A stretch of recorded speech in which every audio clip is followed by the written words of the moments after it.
नमस्कार मित्रों, Atul IAS academy के यूट्यूब चैनल पर आप सभी का बहुत बहुत स्वागत है। मेरा नाम आस्था शर्मा है। आज सफलता सीरीज के अंदर हम लोग प्रीलिम्स एमसीक्यू सीरीज आप लोगों के लिए लेकर आए हैं। प्रीलिम्स 2023 नजदीक है और प्रीलिम्स की तैयारी हर रोज हो सके इसके लिए सीरीज आप लोगों के लिए लाई गई है। सफलता सीरीज के अंदर जितने भी सामान्य अध्ययन से रिलेटेड टॉपिक्स हैं, जो प्रीलिम्स में जिनसे प्रश्न बनते हैं, वही सारे प्रश्न हम आप लोगों के लिए लेकर आते हैं। आज हम प्राचीन इतिहास की अपनी जो सीरीज जो कड़ी चल रही थी उसी को कंटिन्यू करेंगे। अभी तक हमने सिंधु घाटी सभ्यता, बौद्ध धर्म, जैन धर्म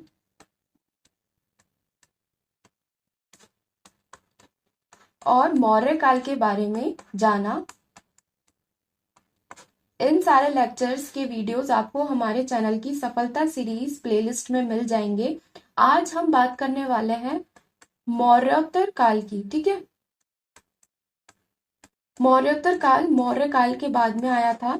इस समय पे सतवाहनों और शुंग जो साम्राज्य है उनका राज था।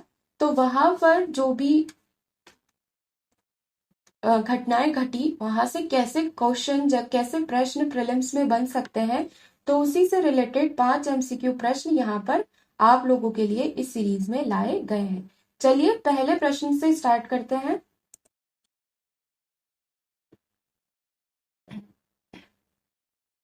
अगर हम प्रश्न नंबर 1 की बात करें तो प्राचीन भारत की निम्नलिखित में से किस पुस्तक में शुंग वंश के संस्थापक पुत्र की प्रेम कहानी है? 4 विकल्प हमें दिए गए हैं। स्वप्न वासवादत्त, मालविका अग्निमित्र, मेघदूत और रत्नावली।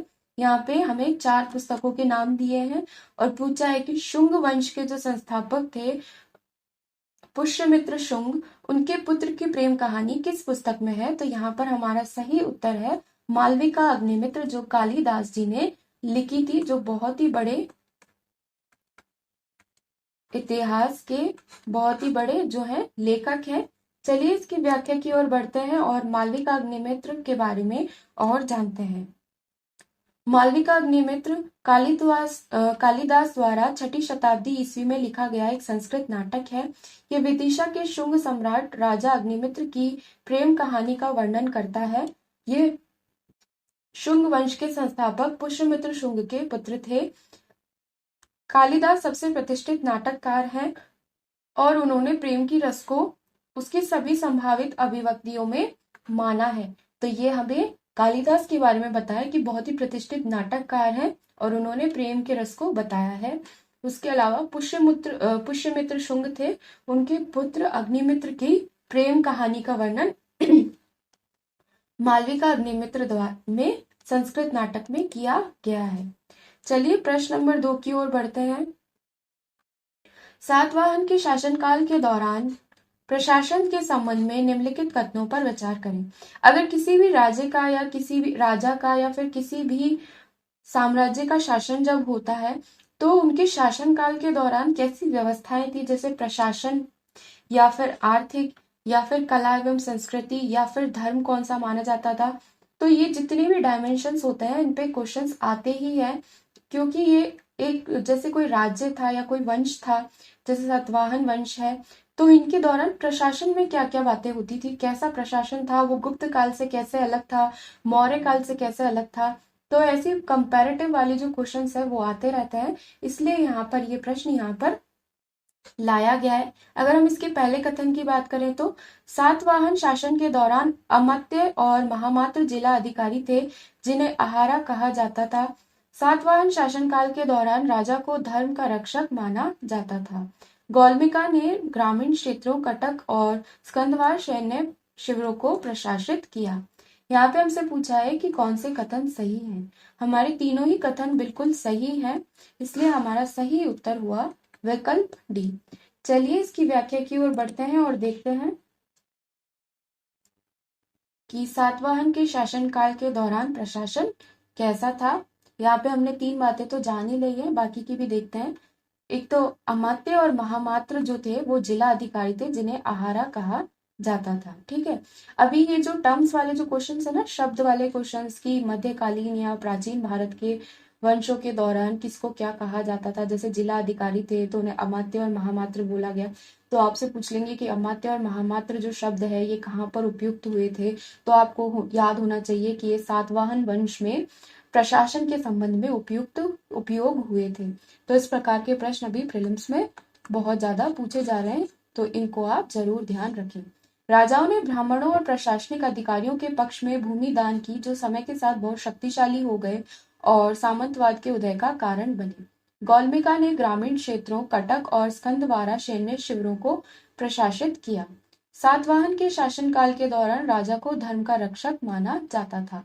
तो ये भी एक स्पेसिफिक बात हो गई कि धर्म का रक्षक राजा को ही माना जाता था। और जो धर्मशास्त्र जो उस समय के थे वो न केवल लोगों के लिए यानी प्रजा के लिए ही नहीं थे, बल्कि राजा के लिए भी आदर्श निर्धारित करते थे।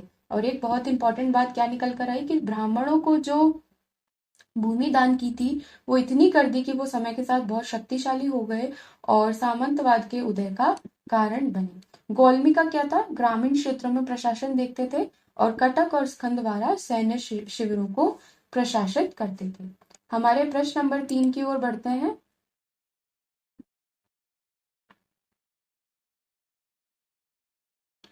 तो इस प्रकार से हम मौर्योत्तर काल के वंशों के रिलेटेड क्वेश्चंस यहाँ पर देख रहे हैं। तीसरा प्रश्न भी सातवाहन वंश के शासन काल के रिलेटेड है। तो सातवाहन वंश के शासन काल के दौरान कला और वास्तुकला के संबंध में निम्नलिखित कथनों पर विचार करें। सातवाहनों ने पश्चिमी घाट की पहाड़ियों में वास्तुकला के विकास को बढ़ावा दिया, जहां अजंता, नासिक, कोले, भजा, कोंडेन, कन्हेरी की गुफाएं काटी गई। चैत्य, बौद्ध गुफा मंदिर और विहार, बौद्ध विश्राम गृह बनाने के लिए इन गुफाओं को काटा गया। सातवाहनों ने एलोरा चित्रकला शैली के विकास में भी योगदान दिया। हमसे पूछा है कि कौन से कथन सही हैं। पहला और दूसरा कथन तो सही है, लेकिन तीसरा कथन गलत है, इसलिए हमारा सही उत्तर हुआ केवल 1 और 2 यानी विकल्प ए। इसकी व्याख्या की ओर बढ़ते हैं और कला और वास्तुकला सातवाहन के शासन के दौरान कैसी रही वो देखते हैं। सातवाहनों ने पश्चिम घाट की पहाड़ियों में वास्तुकला के विकास को बढ़ावा दिया, जहां पर अजंता, नासिक, कोले, भजा, कोंडेन, कनेरी की गुफाएं काटी गई। तो ये जितनी भी गुफाएं हैं जो बहुत ज्यादा फेमस है, अजंता, एलोरा और ये जो है, इनमें से जो अजंता गुफा है तो इनको सातवाहनों के शासनकाल के दौरान ही काटा गया था। चैत्य, बौद्ध गुफा मंदिर और विहार, बौद्ध विश्राम गृह बनाने के लिए उन गुफाओं को काटा गया था।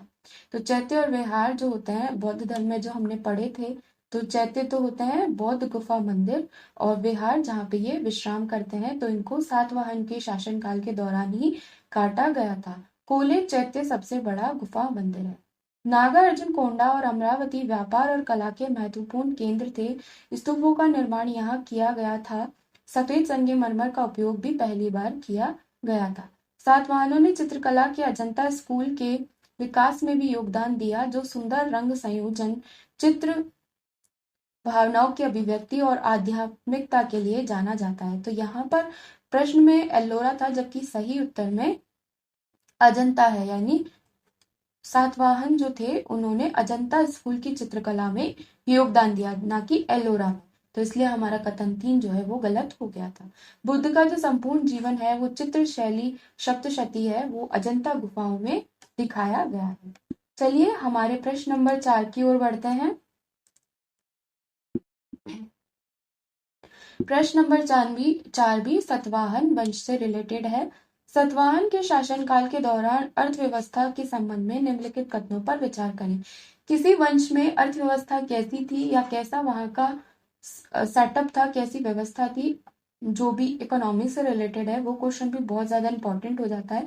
इसलिए सातवाहन वंश के दौरान की अर्थव्यवस्था को हमने यहाँ पर इंक्लूड किया है। उन्होंने चांदी, सोना, तांबा, सीसा और पुटीन जैसी कई धातुओं के सिक्कों का शार्पण जारी किए। वो शासकों के चित्र वाले सिक्के कभी जारी नहीं करते थे। धान की रोपाई, कपास का उत्पादन और लौह अयस्क, करीम नगर और वारंगल का दोहन आमतौर पर किया जाता था। तो हमसे पूछा है कि कौन सा कथन सही है, तो हमारा पहला और तीसरा कथन सही है, दूसरा गलत है। तो इस प्रकार से विकल्प सी हमारा सही हुआ। इसकी व्याख्या की ओर बढ़ते हैं और देखते हैं सातवाहन के शासनकाल के दौरान अर्थव्यवस्था कैसी थी। तो सातवाहनों ने कौन कौन सी धातुओं में सिक्के जारी किए? चांदी, सोना, तांबा, सीसा और पुटीन। और ये पहले ऐसे शासक थे जिन्होंने अपने चित्रों के साथ सिक्के जारी किए थे। तो ये बहुत ज्यादा इंपॉर्टेंट है, सातवाहनों ने किए थे। धान की रोपाई, कपास का उत्पादन और लौह अयस्क का दोहन आमतौर पर किया जाता था। तो ये भी बहुत ज्यादा इंपॉर्टेंट हो गया। तो इस प्रकार से हमने सातवाहनों के दौरान, शासनकाल के दौरान अर्थव्यवस्था के बारे में जाना। चलिए प्रश्न नंबर 5 की ओर बढ़ते हैं। कुषाणों के संबंध में निम्नलिखित कथनों पर विचार करें। कुषाण या यूचीज चीन से थे। उन्होंने अपनी राजधानी के रूप में पुरुषपुर, पेशावर के साथ उत्तर पश्चिम भारत में शासन किया। चीन से थे। और अगर हम बात करें तो ये अभी का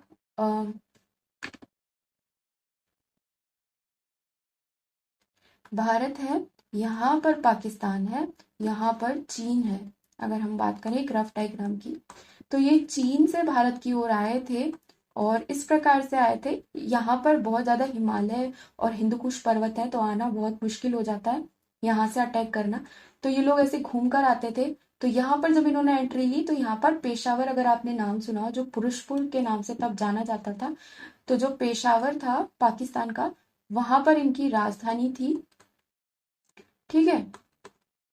और इन्होंने उत्तर पश्चिम भारत में राज्य किया, यानी ये उत्तर और ये पश्चिम, तो इस वाले एरिया में इनका शासन था। वसुमित्र के अध्यक्ष के रूप में कुंडलवन विहार कश्मीर में चौथी बुद्ध परिषद अश्वघोष के शासनकाल के दौरान आयोजित की गई।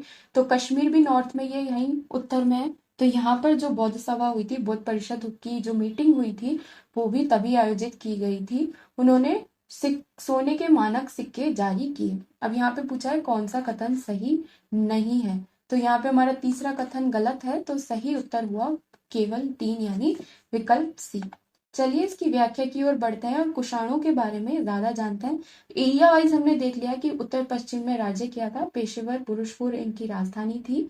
और देखते हैं कि कनिष्क जो थे, जो सबसे जो फेमस रूलर थे कुषाण राजवंश के, तो ये एक महायान बौद्ध थे और ये सबसे महत्वपूर्ण कुषाण शासक थे। वेम, कुडफेस, हुविस्का और वसिस्का भारत के अन्य महत्वपूर्ण कुषाण शासक थे। तो इनके बारे में ज्यादा पूछते नहीं है, सबसे ज्यादा कनिष्क के बारे में पूछा जाता है। वसुमित्र के अध्यक्ष के रूप में कुंडलवन विहार, कश्मीर को पहले कुंडलवन विहार कहा जाता था, वहां पर चौथी जो है बौद्ध परिषद की मीटिंग हुई थी। ठीक है। तो ये कनिष्क के शासनकाल के दौरान हुई थी। अश्वघोष महायान बौद्ध परिषद के उपाध्यक्ष थे। बुद्ध चरित अर्थात बुद्ध की जीवनी पाटलिपुत्र के अश्वघोष द्वारा रचित थी। उन्होंने सोने के मानक सिक्के जारी किए थे। उन्होंने क्षत्रप प्रणाली, यानी साम्राज्य क्षत्रपों के अधीन क्षत्रपों को विभाजित था, उसको लागू किया। यहाँ पे थोड़ी सी गलती हो गई है, मैं उसको सुधारना चाहती हूँ। यहाँ पे जो है दूसरा कथन गलत है और तीसरा कथन बिल्कुल सही है। यहाँ पे थोड़ी सी गलती हो गई कि मैंने तीसरे कथन को गलत बता दिया। तो तीसरा कथन बिल्कुल सही है कि सोने के मानक सिक्के जारी किए गए थे। और मीटिंग जो थी, ये जो बुद्ध परिषद, चौथी बुद्ध परिषद थी, ये कनिष्क के शासनकाल के दौरान थी। तो इस प्रकार से कथन 2 गलत हो गया। तो ये आप जरूर देख लें। इस प्रकार से हमारी सफलता सीरीज के मौर्योत्तर काल के 5 प्रश्न यहाँ पर समाप्त होते हैं। अगर आपको वीडियो पसंद आती है तो जरूर इसे लाइक करें, अपने हिंदी माध्यम के सहपाठियों के साथ इसे शेयर करें और हमारे चैनल को जरूर सब्सक्राइब करें। और अतुल IAS अकेडमी के यूट्यूब चैनल पर जुड़ने के लिए आप सभी का बहुत बहुत धन्यवाद।